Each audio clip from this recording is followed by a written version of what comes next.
अवधूत चिंतन श्री गुरुदेव दत्त श्री स्वामी समर्थ। सर्वांच्या मनातील सर्व चांगल्या इच्छा स्वामी लवकरात लवकर पूर्ण करो, स्वामींचरणी मी प्रार्थना करते आणि आजच्या व्हिडिओला सुरुवात करते। कमेंट बॉक्समध्ये श्री स्वामी समर्थ किंवा हर हर महादेव लिहून तुम्ही ह्या व्हिडिओची सुरुवात करू शकता किंवा तुमच्या दिवसाची सुरुवात करू शकता।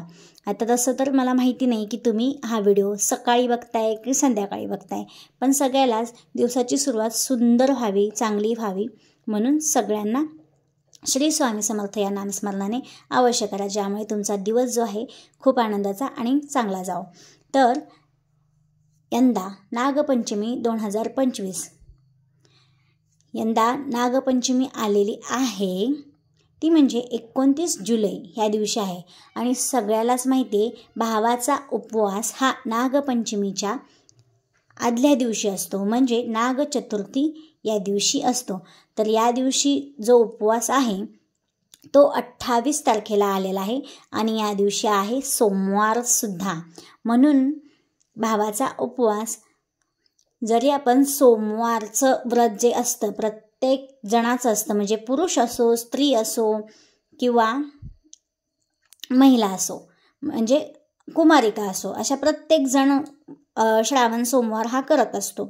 म्हणजे श्रावण सोमवार हा प्रत्येक जण करतं। कुमारिका स्त्रिया चांगला पती मिळावा, मनासारखा मिळावा किंवा त्यांच्या इच्छेप्रमाणे मिळावा किंवा चांगलं काम मिळावं म्हणून बरेच जण करतात। तर पुरुष वर्ग करतो त्यांच्या मनातील इच्छा पूर्ण होण्यासाठी, चांगली पत्नी मिळण्यासाठी किंवा त्यांचं कोणतं काम घेतलं आहे हाती ते चांगलं काम व्हावं म्हणून सुद्धा श्रावण सोमवार काही पुरुष मंडळीही करतात। पण प्रत्येक महिलेने जेव्हा हा श्रावण सोमवार करता, पण ह्यासोबत आलेला आहे भावाचा उपवास। तर भावाचा उपवास आलेला आहे म्हणताना प्रत्येक स्त्रीने हा उपवास, भावाचा उपवास सोमवारी आलेला आहे, तर तो सोमवारी उपवास हा सोडायचा नाही आहे। उपवास कधी करायचा हा पहिल्या प्रश्नाचं उत्तर तुम्हाला मिळालेलं आहे, तो म्हणजे 28 तारखेला। आता बरेच जण म्हणत असतील की आमच्या इथे नागपंचमी दिवशीच उपवास केला जातो, तर तुम्ही तुमच्या पद्धतीनुसार भावाचा उपवास जर तुमच्या इथे नागपंचमी दिवशी केला जात असेल ना, तर त्या दिवशी करा। काही भागामध्ये म्हणजे आमच्या इथे तरी भावाचा उपवास हा नागपंचमीच्या आदल्या दिवशी म्हणजे चतुर्थी दिवशी असतो, नाग चतुर्थी दिवशी असतो। तर काही भागामध्ये नागपंचमी दिवशी असतो। जसा तुमच्या इथे असतो त्या पद्धतीने करा, कारण की प्रत्येक महिलेला तिच्या सासरकडचं आणि माहेरकडचं दोन्हीकडच्या पद्धती सांभाळून तिथे जशी पद्धत आहे ना त्या पद्धतीनुसार करायचं। नाहीतर तुम्ही म्हणाल की तुम्ही यूट्यूबवरचे सांगितले किंवा मी सांगितलं म्हणून तुम्ही तसं करायचं, असं काही नाही। तुमच्या पद्धतीनुसार, तुमच्या परंपरेनुसार तुम्ही करा, कारण की तुम्ही तुमची पद्धत, तुमची परंपरा पुढे चालू ठेवणार आहात, तर त्या पद्धतीने तुम्ही करा। जर समजा आता मी माझ्या पद्धतीनुसार तुम्हाला सांगते, नागपंचमीच्या आदल्या दिवशी म्हणजे नागचतुर्थी दिवशी सोमवारी हा उपवास आहे। तर उपवास सोडायचा कसा, तर उपवास हा नागपंचमी दिवशी सोडायचा आहे। नागपंचमी दिवशी तुम्ही एखाद्या वारुळाला किंवा तिथे शेजारी पाजारी बरेच मंदिर असतात, महादेवाचं मंदिर वगैरे असतं, तिथे जाऊन तुम्ही नैवेद्य वगैरे दाखवून वारुळाला नैवेद्य दाखवतात।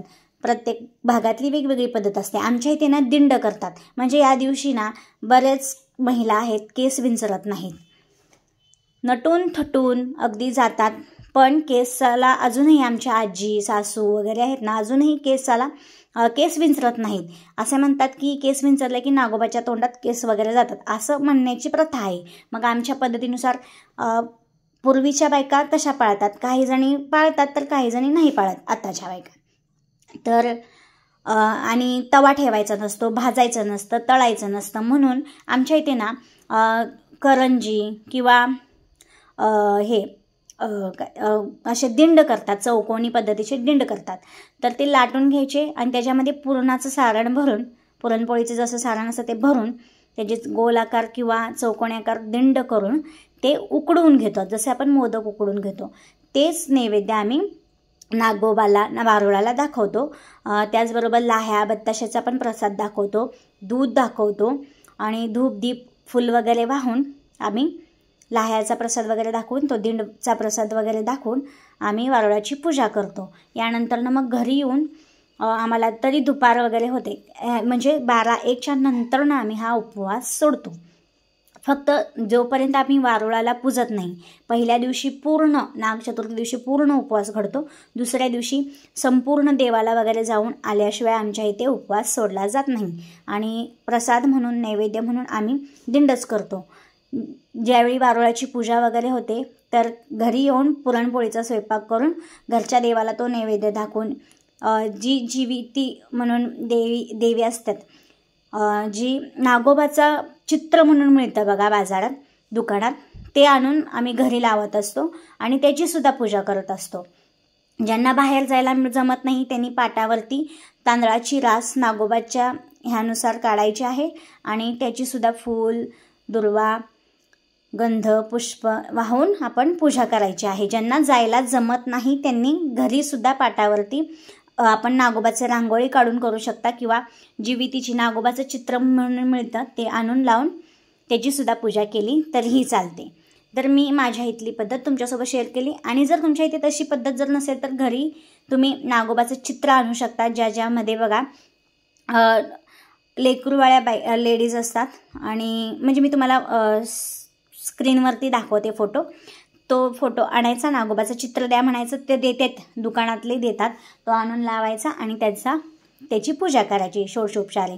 आणि नैवेद्य दाखवायचा, दूध, खीर किंवा लाह्या, बत्ताशे ह्याचा नैवेद्य दाखवायचा. ह्या दिवशी नागोबाला हाच नैवेद्य दाखवला जातो. दिंडचा पण दाखवला जातो. आणि घरी येऊन पुरणपोळी वगैरे केली तोही दाखवला तरीही चालतो. यानंतर आम्ही पुरणपोळीवर उपवास हा सोडतो. तर ह्या दिवशी कोणती कामे अजिबात करायची नाही आहेत. तुम्हाला प्रत्येकाला माहिती आहे एक कथा, जी रानात गेल्यावर नांगराचा फाळ लागतो आणि नागोबाची जी पिल्लं आहेत ती मरतात. त्यामुळे रानात जायचं नाही आहे, गवत काढायचं नाही आहे, कांदा चिरायचं नाही, म्हणजे चिरायचं नाही, गवत उपटायचं नाही किंवा असं म्हणजे रानातली कामं अजिबात करायची नाहीत, शक्यतो टाळायची आहेत. त्याचबरोबर ह्या पद्धतीने जी कोणतीही स्त्री परंपरागत नागपंचमीचा उपवास करते, त्याचबरोबर म्हणजे नागपंचमीचा म्हणजे भावाचा उपवास करते आणि ही जी कामे आहेत ना, जी टाळते, जी म्हणजे खोटं बोलू नये, त्याचबरोबर रानात जाऊ नये ह्या दिवशी. कारण की जर आपण खुरपण वगैरे केली तर असं शक्यता असते की सरपटणारे प्राणी वगैरे बरेच असतात बघा, किंवा गांडूळ असतं, साप असतंच ना, बरेच असतात. तर त्यांना आपल्यापासून त्या दिवशी हानी पोहोचू नये एवढीच त्यामागे एक कथा आहे. मी ती सुद्धा शेअर करणार आहे. कारण की नागपंचमीचा उपवास हा कथा ऐकल्याशिवाय पूर्ण सिद्ध होतच नाही. कारण की ती कथा ऐकण्यासाठी आपल्या चॅनलला सबस्क्राईब करून ठेवा. आणि ह्या पद्धतीने परंपरागत चालल्या पद्धतीने तुमच्या इथे जशी पद्धत आहे त्या पद्धतीने उपवास करावा. छान असं नटून थटून राहावं. कारण की नागोबाने त्याच्या बहिणीला वस्त्र अलंकार दिलेले होते. त्यामुळे त्यांची बहीण घालून खूप छान असे झोके वगैरे घेतले होते. जशी ती स्त्री जशी झोके घेते तसं त्या भावाची प्रगती होत जाते. त्यामुळे ह्या दिवशी प्रत्येक स्त्रीने आनंदात राहायचं आहे आणि अलंकार वगैरे मस्तपैकी वस्त्र वगैरे परिधान करायचं आहे. त्याचबरोबर हातावरती मेहंदीही काढायची आहे. अशा प्रकारे आपला सण अतिशय थाटामाटात उत्साहात साजरा करणाऱ्या प्रत्येक स्त्रीला सुख, समाधान, ऐश्वर आपोआप नागोबा भेट म्हणून देत असतो. तर अगदी या पद्धतीने तुम्ही उपवास करा, आनंदात करा. आणि आपल्या चॅनलवर मी कथा लवकरच अपलोड करणार आहे. तर व्हिडिओला एक लाईक अवश्य करा आणि कथा अवश्य पहा.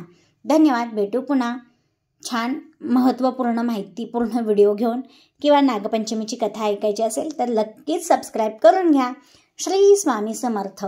हर हर महादेव लिहायला अजिबात विसरू नका कमेंट बॉक्समध्ये. धन्यवाद.